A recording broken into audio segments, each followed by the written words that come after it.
Bismillahirrahmanirrahim. Assalamualaikum warahmatullahi wabarakatuh. Alhamdulillah wassalatu wassalamu ala Rasulillah habibina sayyidina Muhammad bin Abdullah wa ala alihi wa ashabihi wa mawalah. Amma ba'd.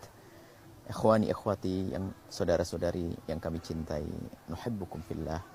Semoga Allah menjadikan kita hamba yang saling mencintai karena Allah. Hari ini kita di tanggal 14 Sya'ban, artinya nanti habis maghrib kita masuk malam nisfu Sya'ban.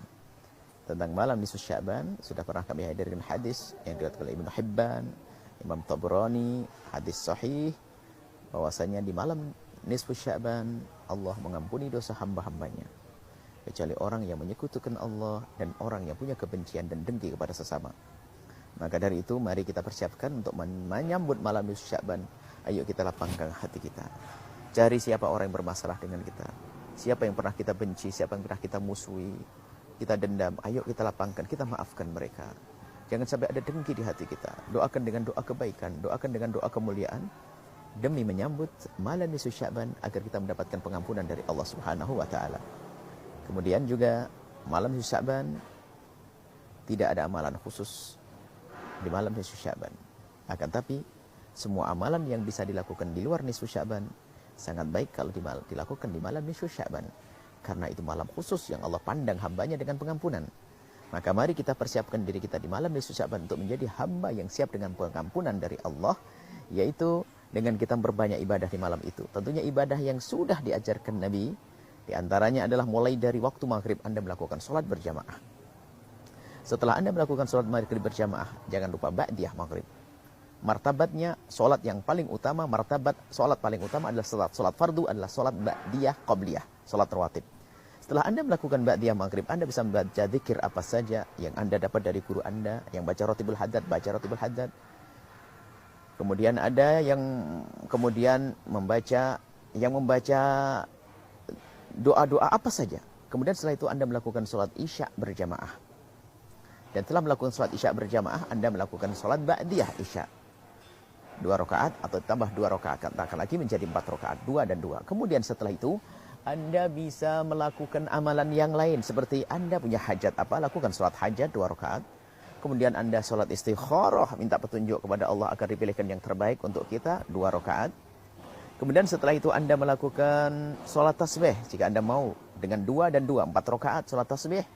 Dan setelah Anda melakukan sholat tasbih, akhir daripada sholat Anda, sholat witir.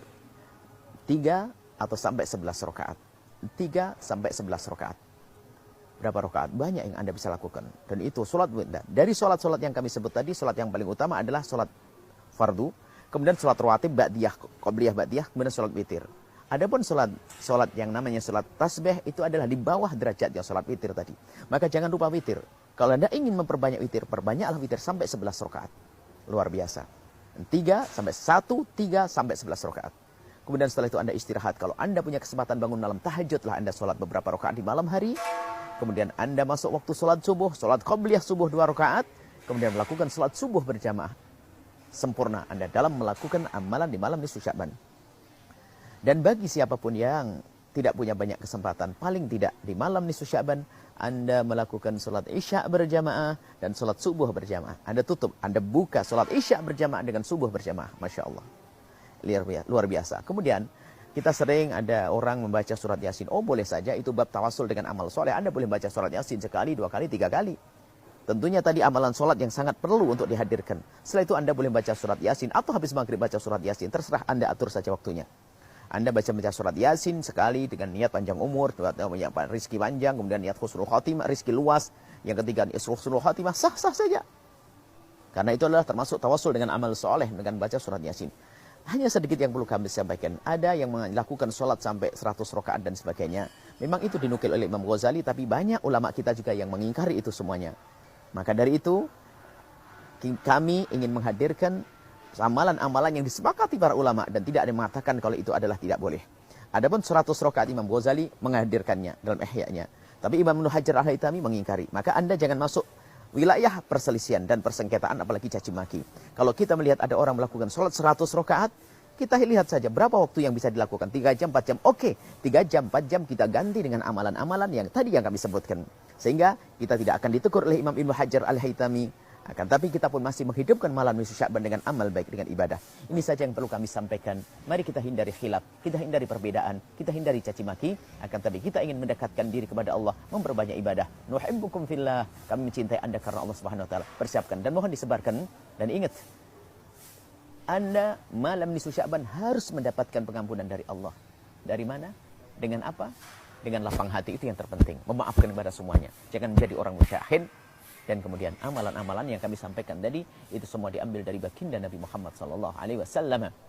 Nuhibbukum fillah, nuhibbukum fillah, nuhibbukum fillah. Kami mencintai Anda karena Allah. Assalamualaikum warahmatullahi wabarakatuh.